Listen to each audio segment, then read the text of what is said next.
Mao na ni ang panahon nga magpakabanata means makialam.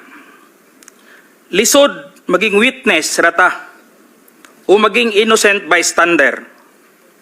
Maangol gyapon ta o maging casualty tayo. Gipasabot nako sa iya ha. I have to explain to her. Kailangan naay mo barog sa kamatuoran. There must be someone to rise up to the occasion. I told her that I have the moral obligation and a call of duty to uphold as police officer. In the eyes of God and in the soul of man, I have to say this, even God was betrayed 3 times.